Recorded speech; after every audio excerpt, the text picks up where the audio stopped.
నువ్వు టార్గెట్ లేదు అక్కడ, ఎర్ర కలర్ లో పడిపోతాయి. ఆర్సీబీ అంటే రెడ్ హృదయాలు తగ్గ పడిపోతాయి. ఆర్సీబీ ఎక్కువ ఫ్యాన్స్ ఉన్నారా? ఆర్సీబీ అరే అయ్యి పేపర్ మీద క్రాంతి, పేపర్ మీద హృదయాల్లో చూడు, హృదయాల్లో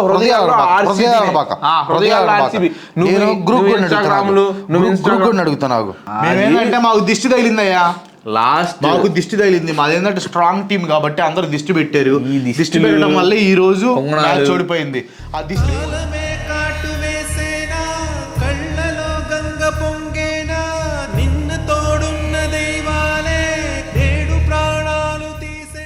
+250 అన్నాను.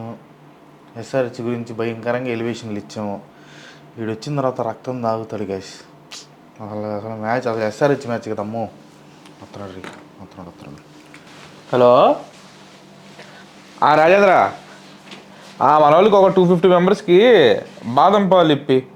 వద్దులే, బాదం పాలు మళ్ళీ షుగర్ లేనిపోయింది, కానీ బత్తాయి జ్యూస్ ఇప్పి. ఇప్పుడు ఆల్రెడీ పిండి పడేసాం మామూలుగా మనం.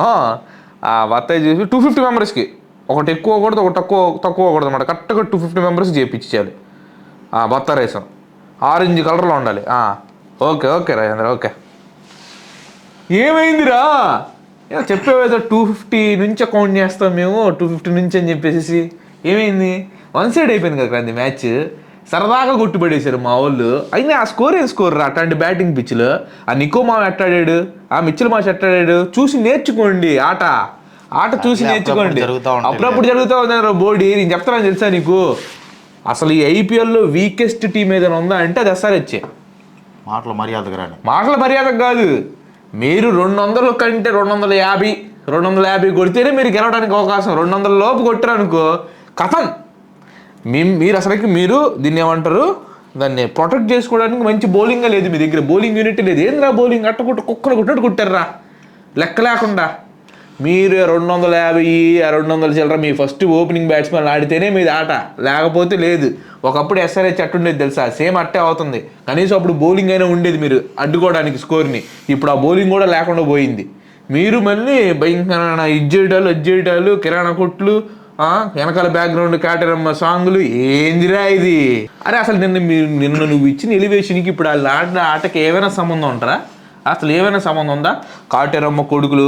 అరే నాకు నోట్లో నుంచి మంచి మాటలు రావట్లేదు. నేను చెప్పే చూసావా, ఫ్యామిలీ ఆడియన్స్ ఉంటారు కాబట్టి ఏది మాట్లాడలేకపోతున్నా నేను. సరేలే బాయ్, నాకే ఎక్కువ పాయింట్లు కదా ఉంది. ఎందుకు ఎక్కువ పాయింట్లే ఉంది? బోర్డు పెద్ద తేడా ఉంది, 6-8 అంతే. ఒక మ్యాచే కదా తేడా. నెట్టు నెక్కి వెళ్తుంది. రేపు మ్యాచ్తో కూడా ఇచ్చేస్తాం. అయినా అసలు ఏంది క్రాంతి అసలుకి? ఆ ఓపెనింగ్ ఏంది అంటే మీకు ఇషాన్ కిషన్ 100 కొట్టాడని చెప్పేసి విర్రవీగారు. మీరు డక్అట్ చేసాం. ఫస్ట్ కాదురా, నేను అడిగిన క్వశ్చన్ ఆడు 100 చెప్తాను. మీ టీంలో బెస్ట్ బౌలింగ్ పర్ఫార్మెన్స్ ఎవరు? మావాడు ప్రిన్స్ వేసాడు, విషయం వేసాడు. ప్రిన్స్ వేసాడు. శార్దుల్ ఠాకూర్ 4 వికెట్లు తీసాడు. 4 వికెట్, హైయెస్ట్ వికెట్. అవును. ఎక్కడి నుంచి వచ్చాడు మీకు అతను? ఎక్కడి నుంచి వచ్చింది? ఏ టీం నుంచి తీసుకున్నారు? ఎక్కడి నుంచి తీసుకుని? చెన్నై నుంచి ఇటువైపు తీసుకొచ్చుకున్నారు. చెన్నై ఎవరిది? మాది. మీరు బౌలింగ్ వేయించి మమ్మల్ని అంటావేంది? అట్ట అనుకుంటే మీరు వదిలేస్తే ఆడిన ప్లేయరే పొరాను, మీరు వదిలేస్తే ఆడిన ప్లేయరే మిచ్చల్ మార్చ్. ఏందమ్మా ఇది? ఎందుకు వదిలేసారు? అంతకంటే ఉంచుకొని ఆడొచ్చుగా మీరు. సరేలే బాయ్ అనుకున్నాం. ఏంటంటే మా వాళ్ళు కొంచెం హైదరాబాద్ కదా ఫుల్ ఎంటర్టైన్ చేద్దాం అనుకున్నారు, కానీ కొంచెం ఫంక్ అయ్యారు. కానీ మెచ్చుకోవాల్సిన విషయం ఏంటి తెలుసా, నేను 150 కల్లా అయిపోతారేమో అనుకున్నా, కానీ మధ్యలో బాగా ఆడారు. 190 దాకా లాగారు. నాకు కొంచెం ఆనందం అనిపించింది. కాకపోతే ఏంటంటే స్టార్టింగ్ లో పూర్ణిమ కొంచెం గుడ్డేట్లో కొట్టాడు 6. అంటే మీ వాళ్ళు కొడితేనేమో ఈ పూర్ణిమ కొడితే గుడ్డేట. కన్సిస్టెంట్ గా ఆడుతున్న ప్లేయర్ ఎవరు ఉన్నారంటే పూర్ణిమ. లాస్ట్ మ్యాచ్ 70 చిల్లర కొట్టాడు, ఈ మ్యాచ్ తీసాడు. ఈ రోజు కూడా ఈ మ్యాచ్ కూడా 70 చిల్లర కొట్టాడు. సర్లేరా, ఏదో గుడ్డిట్లో అవుతా ఉంటాయిలే. మేమేంటంటే మాకు దిష్టి తగిలిందయ్యా, మాకు దిష్టి తగిలింది. మాదేంటంటే స్ట్రాంగ్ టీమ్ కాబట్టి అందరూ దిష్టి పెట్టారు. దిష్టి పెట్టడం వల్ల ఈ రోజు మ్యాచ్ ఓడిపోయింది. ఆ దిష్టి పోయింది మనకి గైస్. మనం హ్యాపీ ఫీల్ అవ్వాలా.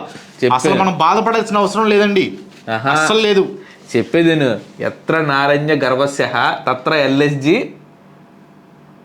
ఇది వినాశన. ఎల్ఎస్జి వినాశనం అయితే ఎత్ర నారింజ గర్వస్య తత్ర ఎల్ఎస్జి వినాశకర్ద. అంటే ఎక్కడైతే నారింజకాయలు గర్వాన్ని ప్రదర్శిస్తాయో అక్కడ ఎల్ఎస్జి వచ్చి వినాశనాన్ని వాళ్ళకి అందిస్తుంది అనమాట. అది సాంస్క్రిట్. ఈజ్ నాట్ చెప్తున్నాను కదా. అరే లాస్ట్ టైం మీరేదో కాదు ఇష్టం లేదు లాస్ట్ టైం ఏదో 9.3 ఓవర్లకు 160 కొట్టంగానే ప్రతిసారి అదే అయ్యిద్ది, చేసింగ్ అప్పుడు చేసేస్తారు. మా వాడు ఎంత టాలెంటెడ్. ఇదిగో స్కోర్ మీరు 282 కొట్టినా కానీ 286 కొట్టినా కానీ మావాడు ధైర్యంగా would like to bowl first అన్నాడు. అరే అసలు అది కాదు కానీ నిన్న నువ్వేమన్నారు, నువ్వు పొరపాటున మీరు బ్యాటింగ్ పొరపాటును కూడా బౌలింగ్ టాస్ గెలిస్తే బౌలింగ్ తీసుకోబాకండి, ఇషింగ్ ఇస్తారు, పొరపాటును కూడా అన్నావు. నువ్వు ఇప్పుడు ఏమైంది ఏం పొరపాటు చేశారు ఇప్పుడు మీరు? పాపం రే భలే పొరపాటు అయిపోయింది క్రాంతి, భలే పొరపాటు. మ్యాచ్ ఓడిపోయింది. మిలేషన్ గురి తీసుకోవాలి నువ్వు. అసలు నేను లీడ్లో ఉండేవాడిని ఆ DC మ్యాచ్, LSG మ్యాచ్. ఆ రోజు రిషబ్ పంత్ ఆ క్యాచ్ మిస్ చేయకుండా ఉన్నట్టయితే అయిపోయి ఉండేది. లీడ్లో నేను ఉండేవాడిని, ఇటు నీవు ఉండేవాడు, ఇటు నేను ఉండేవాడిని. అది అయిపోయింది. క్రాంతి ఇక వినాశనం పతనం స్టార్ట్ అయింది మీది. ఇక్కడ నుంచి నెక్స్ట్ రాబోయే మ్యాచ్లన్నీ టక గెలుచుకుంటా నేను.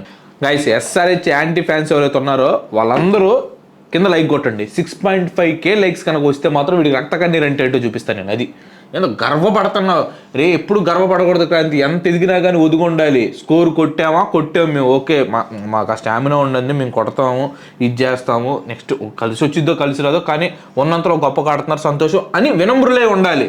మేము కొడుతున్నాము, 300 కొడతాము, వైనాట్ 300, వైనాట్ 400 అంటే ఇట్టే ఉంటుంది క్రాంతి. వైనాట్ లూజింగ్ అని చెప్పేసి అనుకోలేక అంతే. ఈరోజు 4 ఓవర్లు తేడా పెట్టుకుంటారా. ఈ రోజు ఓడిపోయాను కాబట్టి రేపు కూడా తగ్గా ఉంటారు, రేపు ఓడిపోతావు. టైం వస్తుంది రా టోనీగా, టైం రాకూడదని కోరుకో. వచ్చినప్పుడు రా నీకు రక్తంలో నుంచి కళ్ళలో నుంచి రక్తం కారకపోతే నన్ను అడుగురా, చూద్దాం. నెక్స్ట్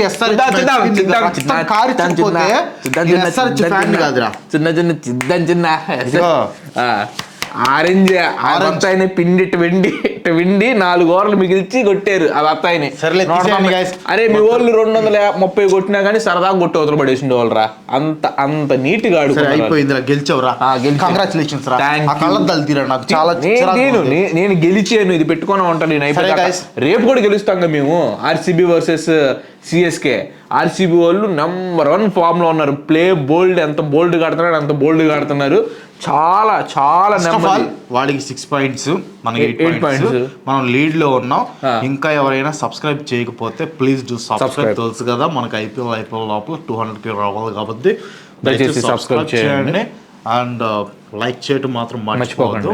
అండ్ ఈ వీడియోకి కామెంట్స్ టార్గెట్ వచ్చేసి చెప్తాను ఇప్పుడు. టార్గెట్ లేదు అక్కడ, ఎర్ర కలర్ లో పడిపోతాయి. RCB అంటే 2 హృదయాలు తగ్గ పడిపోతాయి.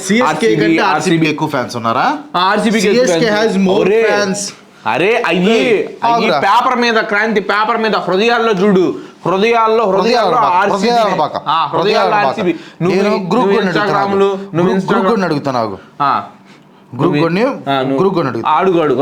నువ్వు ఇన్స్టాగ్రామ్లో లాయల్ ఫ్యాన్స్ RCBకి ఎక్కువ మంది ఉన్నారని చెప్పి చెప్పకపోతే గ్రూప్ కూడా అడుగు. Which IPL team has more fans అని అడుగు. మోర్ ఫ్యాన్స్ RCB దా లాయల్ ఫ్యాన్స్ ఉంటారని చెప్పి. నెంబర్ వైజ్ వచ్చేసేసి CSK ఉండొచ్చాము. అదిగో March 27 అయిపోయి దిగ్గా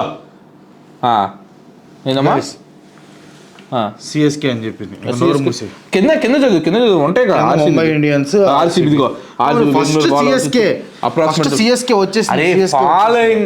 following doesn't make you man loyal fans Kranti. Following అనేది వాళ్ళ దగ్గర మొబైల్స్ ఉంటుంది కాదు. ఇదే మూడ్ లో లేడు కాబట్టి నెక్స్ట్ మ్యాచ్ వచ్చేసి చెన్నై RCB, మంది CSK. గైస్ కింద కామెంట్స్ లో ఎల్లో కలర్ తప్పితే ఇంకే కలర్ కనిపించకూడదు. మీరు ఏం చేస్తారో నాకు తెలియదు. చెప్తున్నా కదా క్రాంతి, రెడ్ కలరే కనిపించింది. RCB అనే కనిపించింది, వేరే ఏది కనిపించదు. అది ఎల్లోది కనపడంలో వెళ్ళిపోద్ది. ఎల్లో డట్టి ఫెయిల్ అని చెప్పి వెళ్ళిపోద్ది. అరే ఒక్కటి అడుగుతా క్రాంతి, నువ్వు ప్రతి ఏం అడగను నేను. CSKకి ధోని తీసి పక్కన పెట్టేస్తే, అంటే CSKలో ధోనిని తీసి పక్కన పెట్టేస్తే మీ టీం ఏముండ్రు అసలు మిమ్మల్ని దేకేవాడు ఎవడురా? అసలు మిమ్మల్ని ఎవడురా చూసేది? అసలు మిమ్మల్ని ఎవడరా పట్టించుకునేది? ధోని అనే ఫిగర్ అక్కడ ఉండకుండా పక్కన ఉంటే మీ పరిస్థితి ధోని సంగతి పక్కన పెట్టేసి ఓకే. RCBలో విరాట్ కోహ్లీని తీసి పక్కన పెట్టరా? అసలు మీ మొహాలు ఎవడని దేగుతాడా?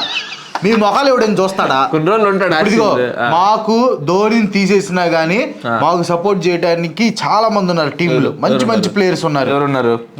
రాహుల్ త్రిపాఠి, రచిన్ రవీంద్ర, రుతురాజ్ గైక్వాడ్, శివం Dubey, Deepak Honda, Ravindra Jadeja, Shyam Karan, MS Dhoni, Ravichandran Ashwin, Nathan Ahmed, Khaleel Ahmed, ఎంత మంది ఉన్నారా మాకు. నువ్వు దీంట్లో విరాట్ కోహ్లీని తీరా. విరాట్ కోహ్లీ ఫ్యాన్స్ ఉన్నారా? దేవదత్ పడికల్ ఫ్యాన్స్ జితేష్ శర్మ తీసేయ్, టిమ్ డేవిడ్ తీసేయ్, కృణాల్ పాండ్యా స్పిన్నరా లేకపోతే ఫాస్ట్ బౌలర్ అనేది ఎంతవరకు క్లారిటీ క్రికెట్ ఎక్స్పర్ట్స్ కి తెలియట్లా. దాన్నే అదే అతని సీక్రెట్, అది అతని సీక్రెట్. అడాసిటీ చూడండి, సిఎస్కే లో అంటే ధోని తీసేస్తే ఎవడు దేకడంట, మరి ఆర్సీబీలో కోహ్లీని పక్కన పెడితే దిగుతారా? నాకు బూతులు వస్తున్నట్టు నువ్వు మర్యాదగా మాట్లాడు. నువ్వు ఫ్యాన్ బేస్ చూసుకొని మాట్లాడారు. RCB having more loyal fans Kranti, నేను చెప్తున్నాను. లాయల్ ఫ్యాన్స్ తీసి పక్కన పడేయా. ఏం లాయల్ ఫ్యాన్స్ తక్కువ మాకు లేరు లాయల్ ఫ్యాన్స్. సిఎస్కే 21 మ్యాచ్లు గెలిస్తే ఆర్సీబీ 11 గెలిచింది, 10 ఉంది మీకు మాకు తేడా. ఏంద్రా మీరు మాతో మాట్లాడేది? చపాక్ స్టేడియంలో 13 సంవత్సరాల నుంచి ఒక మ్యాచ్ గెలవాలి మీ బతుక్కి. ఎందుకొద్దు? అవి కూడా స్టాట్స్ మాట్లాడాలిగా. మ్యాచ్ వచ్చేసి మళ్ళీ చెన్నైలోనే. అది వేరు క్రాంతి, ఆ రోజులు వేరు, ఇప్పుడు వేరు, టీములు వేరు, టీమ్ తాత్పర్యం వేరు, అన్ని వేరు. మారే రోజులు మారినాయి కాబట్టి, సీజన్ మారింది కాబట్టి. 18th సీజన్ ఈ రోజు, ఈసారి 18th సీజన్ కాబట్టి విరాట్ కోహ్లీ జెర్సీ నెంబర్ 18 కాబట్టి కప్పు ఆర్సీబీ కొట్టబోతుంది క్రాంతి. అదే జరగబోతుంది. అనేది జరగదురా. అరే జరిగింది. అది ఈ 18 కాదు, 88 వచ్చినా కూడా జరగదు. లేదు ఎందుకంటే 88 ఎడిషన్లు వచ్చినా కూడా జరగదు. నాకు నోరు తడపడుతుంది కానీ, ఎందుకంటే అసలు ఈ అవకాశం లేదులే. కానీ నేను చెప్తున్నాను చూడు, ఫిల్ సాల్ట్ ఎట్లా అంటే చెప్పాను నేను, గాయం చేసి సాల్ట్ ఫిల్ చేస్తాడు. నువ్వు బోరు కొట్టడం కాదు, వాస్తవం అది. రేపు కూడా మీకు గాయాన్ని ఫిల్ చేస్తాడు చూడు, ఇట్లా సాల్ట్ వేసి. మా వాడు లాస్ట్ టైము పడికల్లు సరిగ్గా పర్ఫార్మెన్స్ ఇవ్వాల. పడికలు వచ్చాడంటే మీకు పూనకాలే, మామూలు జాతర చూపిస్తాడు. పడికల్ని వాళ్ళే మర్చిపోయారు ఆర్సీబీ వాళ్ళు. అరే అట్లా అనుకుంటా క్రాంతి. ఇదిగో నీకు చూపిస్తాడు, నీకు నెంబర్ 1 ఇదిగో ఫిల్ సాల్ట్ కానీ, రజత్ పడికల్, లియామ్ లింగ్స్టోన్ ఈసారి నెంబర్ 1 పర్ఫార్మెన్స్ ఇవ్వబోతున్నాడు. జితేష్ శర్మ కూడా అద్భుతమైన పర్ఫార్మెన్స్ ఇవ్వబోతున్నాడు. టిమ్ దావిద్ కూడా ఎక్సలెంట్ పర్ఫార్మెన్స్. కృణాల్ పాండ్యా ఎట్లా పర్ఫార్మ్ చేశాడు చూడండి మీరు. కృణాల్ పాండ్యా రేపు man of the match Ruturaj Gaikwad.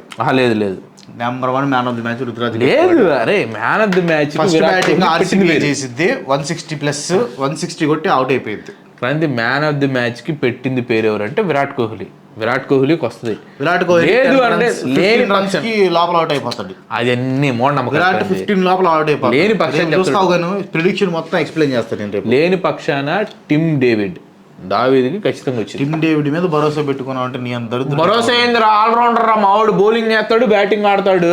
లాస్ట్లో వచ్చి మీరు అనుకుంటారు ఒకవేళ వికెట్లు పడినా కానీ లాస్ట్లో వచ్చి అయిపోయింది అనుకున్నప్పుడు టిమ్ దావీద్ వచ్చేసి 52, 54 కొడతాడు, అయిపోయింది. మోస్ట్లీ అలా రానిర్లే మా వాళ్ళు. అయినా చేజింగ్ కదా మేము చేసేది, బ్యాటింగ్ కాదు. ఫస్ట్ చేజింగ్ చేస్తాం, మిమ్మల్ని 150 లోపు అవగొట్టేస్తాం. మీరు పెద్ద బ్యాటింగ్ లైనప్ ఏమి లేదు మీది. మహా అయితే ఆడ స్పిన్ వేసుకొని బౌలింగ్ తో కంట్రోల్ చేద్దాం అనుకుంటారు. ఫస్ట్ బ్యాటింగ్ తీసుకుంటారు. ఎవరున్నారా బ్యాటింగ్? రచిన్ రవీంద్ర తీసేస్తారు. నాకు హెడ్ఏక్, చాలా హెడ్ఏక్ ఉంది. హెడేక్ తెప్పిస్తాను, చాలా హెడ్ఏక్. ఎవరెవరు ఉన్నారు బ్యాటింగ్? సిఎస్కే అని కామెంట్ చేయండి. మీరు ఎల్లో హార్ట్ సింబల్స్ కొట్టేయండి. మనం రేపు గెలిచిన తర్వాత వీడికి చూపిస్తాను. రక్తం దాగపోతే ఆర్సీబీ ఫ్యాన్స్ మెల్ల వేసుకోకపోతే అవన్నీ అయ్యే పనులు కాదు గైస్. ఆర్సీబీ రేపు మ్యాచ్ గెలవబోతుంది, గెలుస్తున్నాము, కప్పు కూడా కొట్టబోతున్నాము. ఆర్సీబీ అని చెప్పి కింద కామెంట్ చేయండి.